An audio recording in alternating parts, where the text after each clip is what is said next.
What if the biggest thing holding you back isn't your business, but your next big move? If you've been feeling creatively stagnant, uninspired, or unsure of what's next, the Art of Reinvention is here to change that. This 12-week mastermind experience is designed for established entrepreneurs and industry leaders or women in a career pivot who are ready to clarify their vision, package their genius into profitable offers, and execute their next level business strategy without burning out or burning everything down. The doors are officially open. If you're ready to stop waiting and start building your next evolution, head to tracymatthews.com/art of reinvention to apply. Your reinvention starts today. Have you ever had that feeling in your gut that you know something needs to change? Like you're at a crossroads with your business or life, and for some reason, you may not be taking the step? Well, if that's you, you are going to love today's episode with my very special guest, Darla LeDoux. We're going to be talking about all things reinvention, trusting your intuition, and your type of sourced magic. So let's dive in. Now, before we do, let me introduce myself. I'm Tracy Matthews. I am the podcast host of what is now rebranded to Creatives Rule the World. I'm so excited to be here. I support and help creative business owners launch, grow, and scale successful, thriving businesses. And my new program, The Art of Reinvention, just launched. I'm so excited to be here today. Darla is a transformational coach, a retreat leader, and an intuitive guide who is here today to talk a little bit more about how you can trust yourself and how to know when you're on the right path. So in today's episode, we talked about the discomfort of reinvention and what it's like to actually trust yourself through this process. And in that process, reconnecting with your soul's magic. All right, now let's dive into the episode. But before we do, make sure that you have subscribed to our YouTube channel, that you click that little notification bell. And if there's something that popped out at you during this episode, make sure that you share with us in the comments. All right, let's dive in. I am so excited to be here today with my dear friend, Darla LeDoux. Darla, welcome. Hi, Tracy. I'm so delighted to be here. I'm so excited to have you. I was on your podcast a couple months ago, and we met years ago at an intentional retreat. And I have just loved getting to know you. And I wanted to have you on the show today to talk a little bit more about your sourced magic methodology. And I'm excited to dive in because I know that our audience is going to love it. Awesome. I can't wait. I love that you are such a stand for creativity in the world, and creativity is magic. So it's perfect. It really is. I'm going to do something that I have been doing lately, and it's just announcing you while you're sitting here so you can listen to how awesome you are. So Darla LeDoux is a transformational coach, retreat leader, and best-selling author of Shift the Field and Retreat and Grow Rich. Founder of Sourced, she guides service providers and creatives to unlock transformational work with a chemical engineering background. Darla merges practical expertise with intuition, envisioning a world where transformation is the norm. And I know that we are all on this transformation ride right now, this reinvention ride right now, which is amazing. So Yes. Tell me, Darla, I've known you for a while. You are such a force. That's like the best way to put it. Like, I really feel like you are a force, like a creative force. And I know that our listeners would love to know just a little bit more about your journey. Like, how did you become a transformational coach? You've been known in the retreat space as like the go-to person for shaping retreats.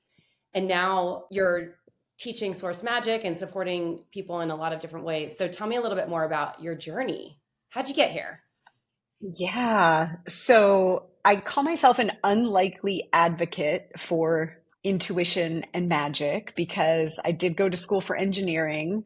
When I was in high school, I didn't know much about going to college. My parents didn't go to college. I grew up in a small town.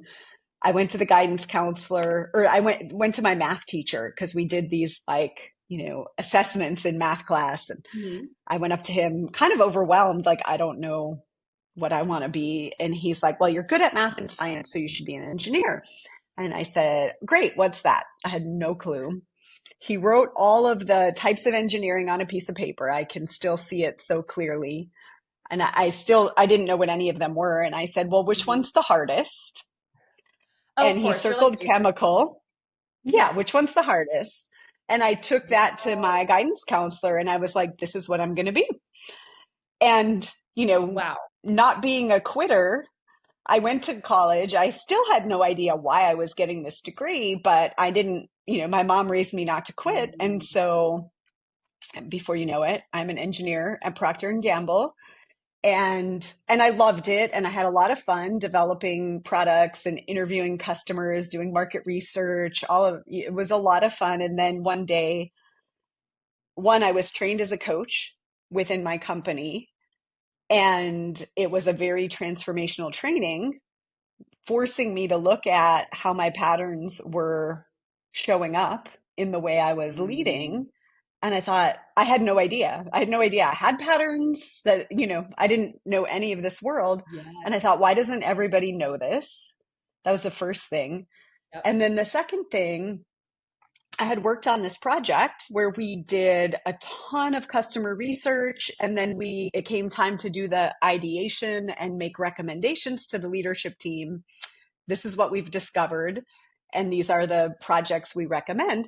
We went through that process, and rather than trusting us, who they had paid a lot of money for a long time to do this work, they went and hired an outside consultant to do, like, basically decide what we should do. And so Okay. first I'm trained as a coach, and I'm like, oh, I love this. Why doesn't the world know this? Then they're bringing in this consultant, and I'm like, well, how do I be the consultant? Because that seems like more fun, right? But that was kind of the beginning of the end of my career as an engineer. And the seed was planted about becoming a coach. And I mean, I was terrified. I was young. I didn't know anybody who had a business. So it wasn't like a natural thing to go do, but it was there in the back of my mind, and it just kept coming back up. Well, I think it's so interesting that you have a chemical engineering background because Jason does too. And I feel like the reason why he is so good, and I know that probably the reason why you are so good as a coach, is because chemical engineering, you have to keep digging until you find the source and the root of the problem, Mm-hmm. which is Yeah. such an amazing skill set. It's just a unique way that your brain thinks. It's when I watch like you in action or him in action, it's just amazing to see how skilled that makes you. Mhm. In my second book, I wrote about the process of transformation, and it suddenly clicked, like, oh, it's basically like a chemical reaction, right? And these things go Right. in and this comes out, and we need to, like, sort out what's happening in here and define it. And so I teach my clients a way to understand how transformation works and break it down so that it makes sense, rather than it being this thing that either happens or it doesn't, right? Like, there is a way to make it predictable by creating the environment where it's predictable. Oh, that's interesting. I love that. Mhm. Okay. Okay, that's fascinating. Are you saying that you can control the outcome? Well, we don't know. No, we don't know the outcome, but we can Okay. control that you will get the outcome. We Okay. can, I love I feel 1,000% confident if someone registers for my program or comes to my retreat, that they will shift their energy field in a way that aligns with their soul. Do we know what that looks like? No. That's the Okay. tricky part, right? You're talking about reinvention. It's Yes. like, we don't know. We don't always know what it's going to look like, but we have the sense that there's something that we want that's in contrast to what we have now. And we have to be willing to Interesting. let go of the idea that we can control it in order to find out what's soul aligned. Okay. Well, and this is where the magic comes in, right? Well, yeah. So I have this drawing I made. I made a PowerPoint. I did it myself. So my creativity is not, or my artistry is maybe not like your You are listeners. I've super got creative. Do not say that you're not stick creative, Darla. figures and things like that. Exactly. Yeah. No, I do feel very creative. My creative energy flows through me nicely. My artistic skills. Yeah. So anyway, this stick figure, right?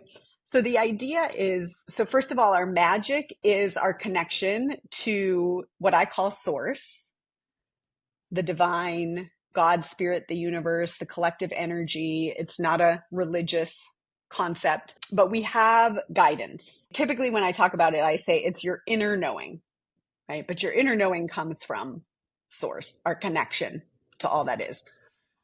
So our inner knowing is our magic, and our magic helps us work on behalf of higher consciousness on the planet.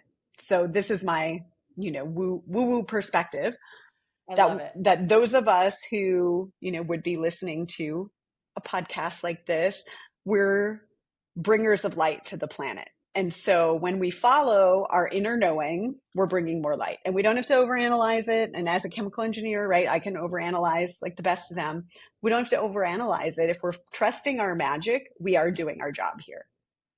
So I don't know if you run into people in your audience who are, concerned, like I'm not doing enough or I'm not producing enough. And like, if we're just following our guidance, and if our guidance says, hey, stay home and take a nap today, we are doing our part.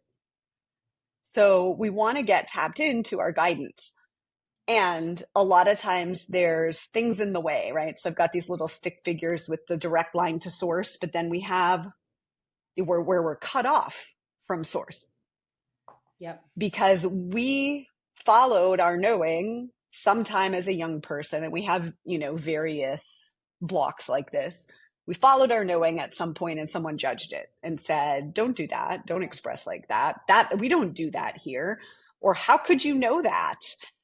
And, I work with a lot of people who are like, knew they were very intuitive when they were young, and then shut it down. And it's like a terrifying experience to open it back up because they were told you can't know that. Like, that's crazy. Something's wrong with you.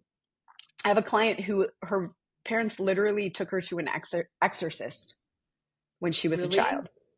Oh my Yeah. God. Things, hearing Because things she or just something? knew things. Yeah, she knew things Like, how that do you she know? shouldn't know.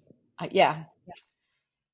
So, and she It's so just published crazy. an oracle deck. So it's really exciting, like kind of Amazing. reclaiming all of that. But, it could be as simple as, you say something that seems obvious to you, right? Like this was me as a kid. Like a lot of things seemed obvious to me, and then I'd say them and people would like get all stiff and uncomfortable. It's like, Hmm. oh, wait, like we don't say that. And so for me, I literally shut down my ability to see, right? Like just don't even look, don't even Yeah. because it was too risky. And so then we have that disconnection from our guidance. And I definitely would not be here in this life having, the world that I have if I didn't make some decisions that my family of origin thought were crazy, Hmm. right? That were intuitively guided. And like, I don't know why, but I just need to quit this, Fortune 20 company engineering gig to become a life coach, right? Like, I don't know why, but I just know I need to.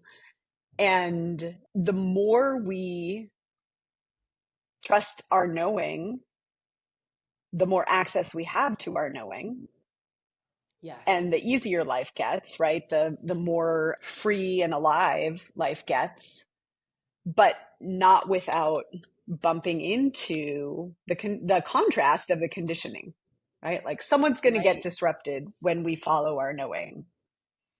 So the conditioning is like the anxiety, the things that are telling you, don't do that, don't go there, don't. Yes.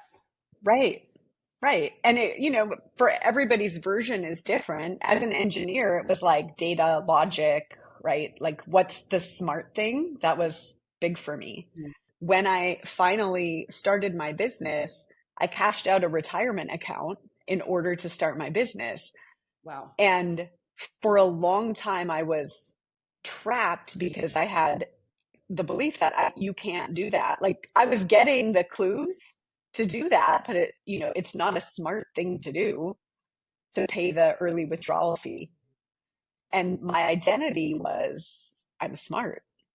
And so I couldn't do Yes. it, even though the answer was right there. And I sometimes tell this story, Tracy. I got the message to cash out the retirement account. I argued with myself about it. I'm like, are you crazy? This is a weird sign from the universe. Is that real? Is that I Yeah. followed it. I cashed out $35,000 to have 25,000 land in my bank account for what I needed it for. And within 10 days, I had a job offer for a different job making 35,000 more a year within 10 days. Wow. So were you able to pay I it couldn't back? Is have that what controlled happened? it. Oh no, I didn't pay it back. I just used it Yeah. to grow my business. But I got it back from the universe. Mm. I want to go back to something you said because I think we have a similar story. I don't know if I've told you this before, but when I was in high school, my boyfriend was walking me to my art class and he said to me, art classes are for stupid people. And I immediately in that moment, I was like, I don't want to be stupid. And I think I always had this thing in the back of my head, like, I want to be smart. I don't want to be stupid. Like there's this like conflicting thing going on. And like, I've really been exploring that in my own healing process right now because it's weird how these residual things start coming up, especially when you're in an expanded state, when you're stepping into your next big thing, because your subconscious mind Yeah. just wants to keep pulling you back down to like Yes. the small version of you and like the older version of you or whatever. And so that story is like really part of like something that shaped me and my identity in a weird way because I didn't know at the time, but I had spent my entire childhood going through school being dyslexic and I didn't know it and Mm, just trying like extra hard. yeah. And because in the back of my mind, I'm like, why do I try so hard? Or why do I not retain the information that I'm learning? Or why am I always distracted and daydreaming in class? You know, all these things, which now I see as a gift. Like I feel like I have such a unique Mhm. way of thinking that it allows me to really vision big, which is one of my gifts too. So Yeah. I'm grateful for it now, but you don't understand it because you're told when you're young that Yeah. those qualities aren't smart, right? So Mhm. that conversation is really interesting because what is smart? Right. Right. Yeah. And how do we I mean, you're good decide at, that? yeah, just because you're good at math, or is it something else? You know what I mean? Yeah. I don't know. It's That's fascinating. interesting too. I think, being intuitive, I always had this feeling, even though I was following the rules and I was getting good grades and, like doing all the gold stars, I always had this sense. I never judged the people who were like failing and sitting in the Yeah. back and not paying attention. Like I always had this feeling like there's something they know, like they know, like, right? A Because lot of I them are just bought smart. in hook, line, and sinker to this game of like, I'm gonna, do what the teacher wants. And like, then I have had to uncondition that for decades. Yeah, thinking outside the box is a big thing. And also they're realizing now, I mean, obviously this is many, many years later, but that some of those kids who are getting S are just like ADHD or like they're actually so Right. smart that they weren't engaged. Like Yeah. all the things, right? So, anyway, because we are all innately smart in our own way and we're all intuitively guided Yes. in our own way, I want to bring this back to magic because you have, there's several different types of magic in your world. And I want to hear a little Mhm. bit more about those so that we can tap in and understand what our magic might be and how to use it. Yeah. And we do have a quiz. So if Yes. anybody's like, I don't know, we can send you to that. So, first of all, why do we care about our magic? Like our inner knowing or the way source is working with us. I developed this because I had a season where a lot of clients were coming to me and saying, I think I'm supposed to do this. And they would describe all of the things that were happening that made them think this. And I'm like, yeah, okay, great. But they were coming to me like looking for permission, right? Like for me, my car swerved on the highway out of nowhere and then I cashed out my retirement account. Didn't make any sense I didn't even tell anybody, but that was my sign from the universe. And so I had a lot of people coming to me and I'm like, okay, let's figure out a way that they don't need to ask me for permission every time to make a decision Right. about what they already know is true. So I spent some time kind of my engineering brain mapping out all the different things clients had been telling me over the years. And then also tuning into my own expression magic, right? Source coming through and just like journal, free writing and pulling that all together and came up with these 6 types of sourced magic. So there is expression magic, which I just mentioned, which I'm guessing a lot of your creative people have a lot of expression magic, which is just the energy is moving through you. Yep. Like you're creating, maybe you don't know why, maybe you, again, not an artist, but if I were, just to say, okay, here's a line on the paper, and then where does that take me? And then where does that take me? And with zero conscious thought, right? That would be expression magic. A lot of the clients that I work with are coaches, and they might channel a message for someone. And it's like, I don't know, this is just what you need to know. That's expression magic. Okay. I know someone in Journaling is a particular. good friend. Yeah. Okay. Okay. Yeah, My I friend love that. she's just like, I don't know. Like she'll be in an Uber. She's like, I don't know if I should tell you this, but like, does this mean anything to you? And they're like, all of a sudden in tears. And then he's like, can you Yes. talk to you? Yeah, like that kind of stuff. Uh-huh. Exactly. Expression magic. Yes. And, And I've worked with, journaling is cool for that. yeah, because it's going to come through you. And if you can Mhm. do left-handed journaling, even better. But it's going to come through you without thinking about it, right? So if we're sitting there trying to think through a message, that's not the same as just like free writing. And I've worked with various visual artists who maybe they make a painting. One person has portal paintings where it's like they tune into the energy of the person they're creating it for, and then it just flows through whatever this, that the energy that wants to be embedded on the canvas, for example. That would be expression magic. Vibration magic, kind of similar when it comes to art. It's like, there's a frequency to the creation. Vibration magicians like read the world through energy. Now, I think we all Like the do energy to healer. some extent. They read the world through energy. And I believe we all do. We just don't necessarily know it. But a vibration magician might meet someone and instantly can feel like whatever they're saying is vibrationally off from what's true for them. So in the Mm. world of transformation, if you're picking up that kind of information, it can be really helpful for a client to hold like the frequency of their soul. It's getting woo. Hold the frequency of their soul while allowing them to show up in whatever their human is doing, right? But help them close that gap. That would be a vibration magician. Expansion magician. This you have a lot of this with your visionary. Expansion magicians like full on believe in the abundance of the universe, and they are able to see the bigger vision, that whereas someone might be limited by those beliefs that they have, right, that have made them think, oh, I have to be smart to get love, so therefore I couldn't possibly do this other thing that broadcasts to the world that I'm not that smart, right? But an expansion magician would go, wait, here's why that's so amazing. And, here's what we can do with that. And it's just automatic. This is definitely my I gift. I feel like I'm Go ahead. resonating with all of them in different ways, Hmm. but the expansion magic I feel like is the one of the things that's like definitely a core Yeah. thing for me. Yeah. I mean, it makes sense because you've been helping people elevate their brands and be able to charge more and expand their reach and, forever. So that makes a lot of sense. Yeah. People with expansion magic do great as business coaches. They do great, with helping someone envision beyond their limitation. And we need so much of that, right? The universe is abundant. We're always in a state of expansion.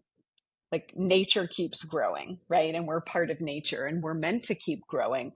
But many of us were conditioned to put a lid on it, not stand Mm-hmm. out. For me, I grew up in a town of 500, and it's like people like us don't fill in the blank, right? Mm-hmm. We just stay in our little town and do the same Yep. thing day after day. And by the way, most people are multi-magical. And I developed a whole little workbook of like if your first two magics and when you put them together, how that works It's really fun. So Ooh, I want to see that. yeah, Yeah. people have more than one.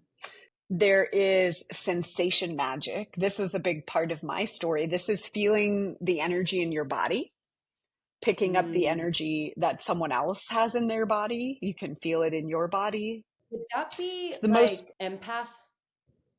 yeah, I was Would just going you to say call it's the yourself most an empath? closely aligned to being an empath. And I didn't know I had it. And you know, I had it. Like this is just a way to trust your intuition, right? Not like a disease. But I would be hosting retreats, and I remember one retreat, I was feeling great, amazing physically. I walked into the room and all of a sudden I had a stomach ache, like my almost doubled over. And for whatever reason, it occurred to me to ask, hey, does anyone have a stomach ache? And someone raised their hand and they're like, oh my God, I needed to ask you a question, but I'm scared. And and so they had a stomach ache, and I was able to work with them, and then it dissipated for both of us. You're like, oh, And that was when I went like, oh, like this is real. Okay, this is a real thing. But today when I work with private clients, I do sessions where they lay down and I scan their energy field and I can feel all the mm, stuff, you know, in my chakras that's going on in theirs. So that's sensation magic. Sensation magicians need a lot of movement in their life, need to, you know, mm, really keep their vessel clear, good boundaries. You know, I'm thinking of, I'm not sure how that would translate into a jewelry business, if, you know, or like a product product business. business, how sensation magic would translate. Not sure about that.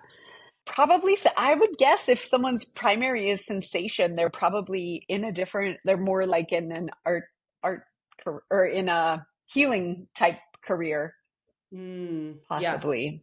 probably. Yeah. There's Or they're infusing compassion. their gemstones with Reiki. Yes, I mean, absolutely. Or like, you know, moving around with them, wearing them for a Yep. while to get the sensation in there. There's compassion magic, which is holding non-judgment, unconditional love. I just was having a conversation with one of my client groups about this, that being unconditionally loving is highly disruptive because our world is so like judgmental, and like most people are self-critical. And so Hmm. if you come in like wanting to bring love, like that can challenge people. So Hmm. I've had a lot of clients who realize their compassion magic, like, oh, I'm just a ball of love and that's my magic. Right. And like, so if I'm looking for direction or guidance, it's like, where does my heart want to go? What lights me up? What do I love? What feels, you know, warm and fuzzy to my heart chakra? Follow that. That's the guidance.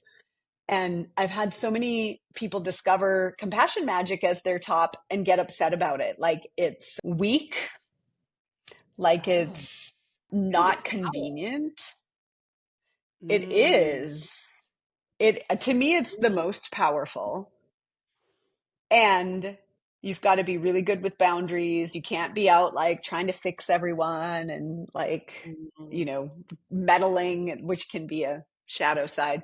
But it's super strong. And in our culture, it kind of gets a bad rap. mm-hmm. Like, oh, you're just, you know, my name, Darla, means the soft one, and LeDoux means the sweet one. So Soft and sweet. when I when I found this out, I was like upset, right? Because I was still in the I have to be smart to get love, and like we got to work really hard and Mm, push and be strong. And I thought this is bad, and that's how compassion magicians can feel sometimes. Like, huh? okay. But it's like so fierce. It's such a strength. The last one, which is, I think, the most common, at least in the coaching world, is recognition magic. And that is seeing the patterns, making the connections between things that seem unrelated. So you might, you know, we talked about this, like you might listen to a client describing the piece of jewelry that they want to be made. and they're talking about whatever it means to them or whatever their life is. And maybe certain words just click, like, oh, they said this word and this word. And like those basically are the same thing. And that's the theme. And like, so recognition magic is making these connections and almost like highlighting what's true between them. Pattern recognition machine. Yes. I like it. So how do we use our magic? I mean, you mentioned it, but how do we like step into and trust the magic? I guess maybe that's a better Yeah. way to put it. Yeah. So how we use it, we can use it for our own guidance, but we can also use it with clients. And it's sometimes easier to see with other people than ourselves, right? Right. This is why I like always having a coach, because they can see stuff I can't. And like, let's just admit that. That's how we're designed as humans. So it's really a lot easier to develop when you're working with someone else. How do we learn to trust it? This is part of the assessment that I've developed to help people go, oh, that's a real thing. And when that happens, that actually means something, right? Like when I get that click of recognition, yes, that means something. I don't have to go question it. I don't have to ask the universe to show me 3 times. It's like, I just can know. Show me a sign. You know what I mean? You know what I mean, though? It's exactly like show me a sign with the hummingbirds. Remember that? Because you were there. Oh, yeah, birthday. exactly. Exactly.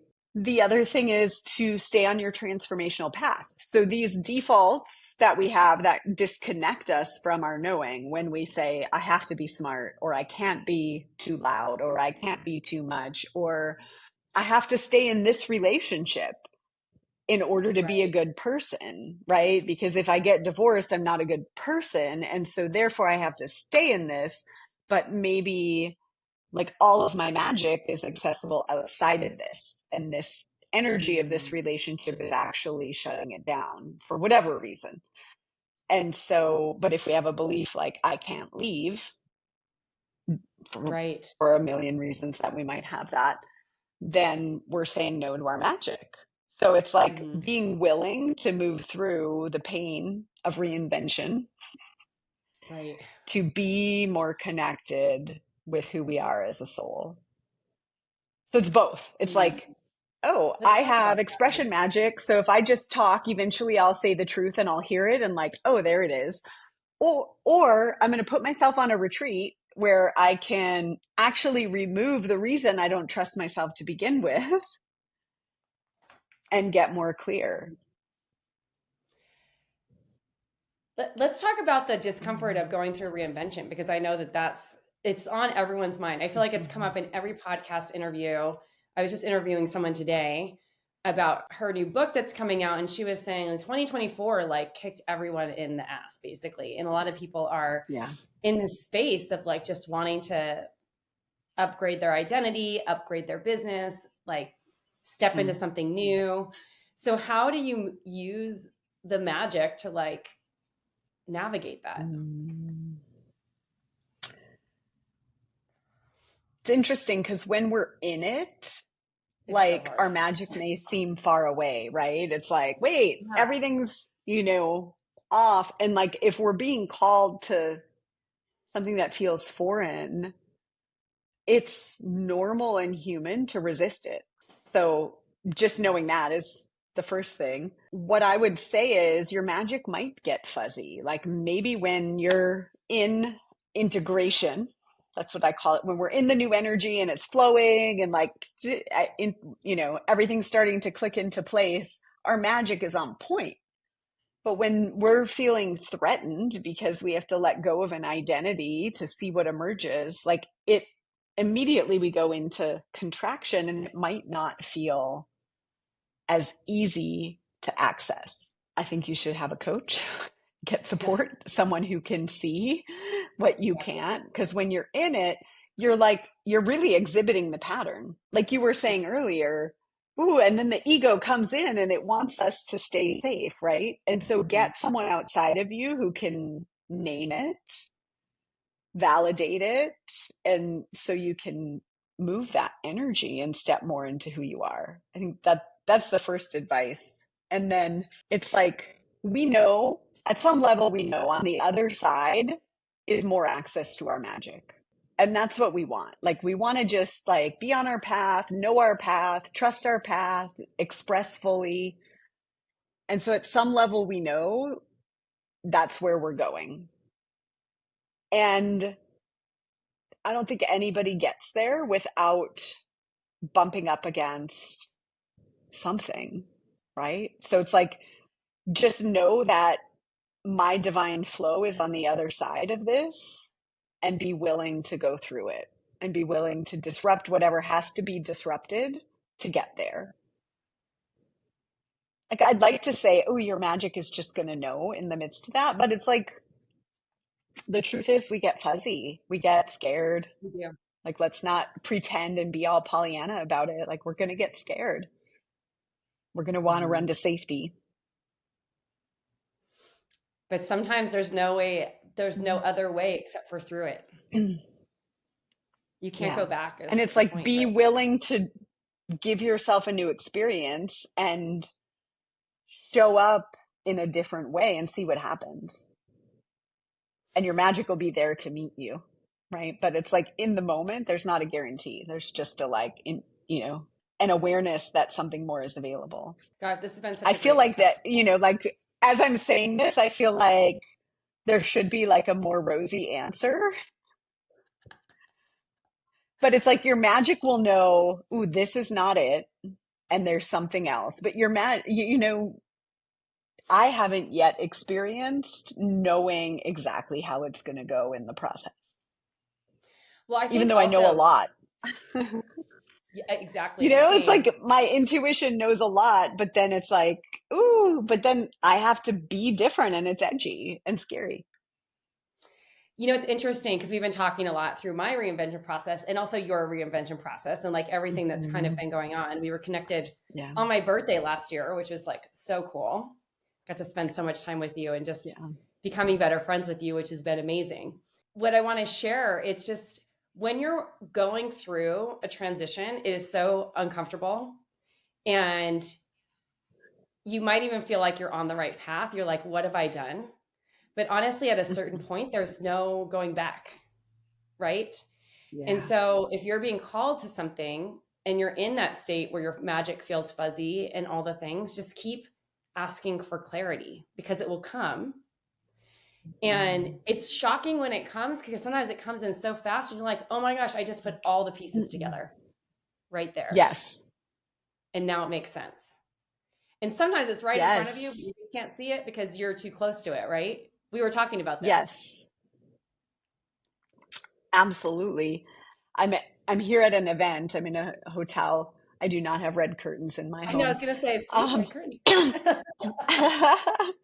And like, I'm sitting in this event. Nothing's even happened yet. I just sat down at the chair, and all of a sudden I'm like, like, everything feels clear. But I had to go through just in this last week. So it's, for me, my reinvention has been literally a year. Like, this month last year was this event that I had that didn't go how I thought it would go. And it's like kicked off this whole year of reinvention. And just this week, I saw one more piece that I was clinging to, of like, this is what makes me successful, and this is something I should do, have to do in order to. Mm-hmm. And I finally was like, what if I didn't? Right? Every time it's like, oh, but what if I didn't have to? And I let go of one more piece that I'd been kind of holding on to in my work.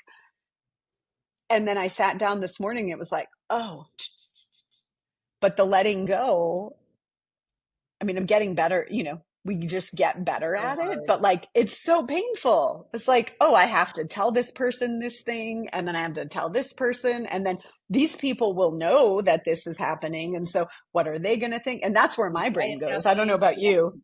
Yeah. Like, what are they going to make up about me? Exactly. And I know that we both kind of been in this thing, and I've been in a like interesting process of scaling down so that I can scale forward and up again, because I feel like sometimes when you've built a business and you're in a space or in an industry or whatever it is, and you know that you need to change it. It's so hard to change it when the machine just moving so fast. And sometimes you end up feeling like you're just building this thing to support other people instead of yourself. And Jason said something to me one day that literally changed my perspective on everything. And it's like, you can't and then I would look back like, oh, I should have made the decision for faster, because now I've just, prolonged something that inevitably was going to happen anyway. But he said, Tracy, your business needs to serve you. And if it's not, you need to figure out how to make it serve you. Because if it's not, also he's like, I can't be in a relationship with you if you can't get it to a place where it's going to serve you. Because then I'm like just complaining all the time, or we're not in a good space around it. And so it's the hardest thing to do, but it's part of getting into alignment. And that's the thing. It's like letting go of the parts that aren't working, like reconsidering, stepping in, and then also stepping in and up to where you're meant to be. And I think a lot of people really get stuck with like creating that vision of what's next, and then being able to fully embody that and step forward because of the fear and being scared and all of those things. Right. Yeah. And that's where having support and literally so amazing. So makes important. So much difference. Yeah. You made me think of, you asked, how do you let your magic help you navigate? And it's like, be fucking urgent. I hope it's okay that I said that. Yeah. That like there's an urgency about aligning with your magic, right? Like, okay, I gotta maybe let some people go on my team. I don't want to. I feel bad. I feel responsible. But it's like, might as well go. You're going there, so just go, right? Like I've had that experience of doing so many things to keep the balls in the air and keep the things in place, and it's like just prolonging the alignment and the feeling good. Like we should feel a sense of urgency to feel good. Yes. We should feel a sense of urgency. Are you a 7 too? No, I'm a 1. A 1. That's right. We talked about this. A 1. Yeah. Enneagram. But I think I have a 7 somewhere connected in there. Yes. You're a 1. Oh, interesting. You're a perfectionist. I think 1 connects to 7. It does. I've done a lot of work on my perfectionist. Okay. I'm glad you can't tell. But it would make sense that you're an engineer, and that's good that you're a perfectionist. But wouldn't get that vibe from you, but I love it that you are. Yeah. Anyway, amazing. Darla, where can everyone find you and take your magic quiz? Sourced Magic. Yes. sourcedexperience.com/quiz. Awesome. If you were to leave everyone with just one piece of wisdom or a key takeaway from today, what would it be? Well, alignment with your soul is the most important thing. Yes. That's like the overarching. And then from a creative's perspective, the energy from which you create gets embedded in your creation, and people may or may not ever know that there's magic, but they will know that there's magic. Our world is just accelerating in this direction of understanding and reading energy and connecting with energy and doing things for energetic reasons instead of logical reasons. And so trust that, value that, let it speak for itself, the vibration of your work. Yes, that's what I have. And the energy you show up in, for everything, is the thing that people pick up. So if you are not in that positive energetic alignment, the universe is going to pick it up too, or the people on the other side of it too. Yeah. This was so great. Thank you. Okay. I just love that episode. And just a reminder from Darla is that the path forward isn't about being perfect. It's about you realigning with what your soul actually wants. The path forward does not have to be perfect, my friends. So if you're going through reinvention, whether it's in your business or your life, just know that you are on the right path. Trust your intuition and trust your source magic. And if you want to learn more about Darla's Sourced Magic quiz, head on over to sourcedexperience.com/quiz. Take the Sourced Magic test, and then make sure that you share your results on Instagram and tag both Darla and I, because we'd love to hear about it. All right. Thanks so much for watching this show today. This is Tracy Matthews signing off. Until next time. The real risk isn't making a change, it's waiting too long.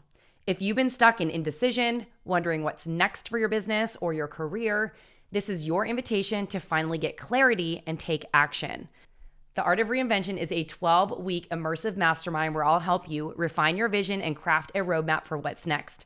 Create high-value, scalable offers that align with your genius. Shift your brand positioning and message to bring your audience along. Execute with confidence without losing momentum or starting over. Spots are limited and doors close soon, so join us at tracymatthews.com/art of reinvention.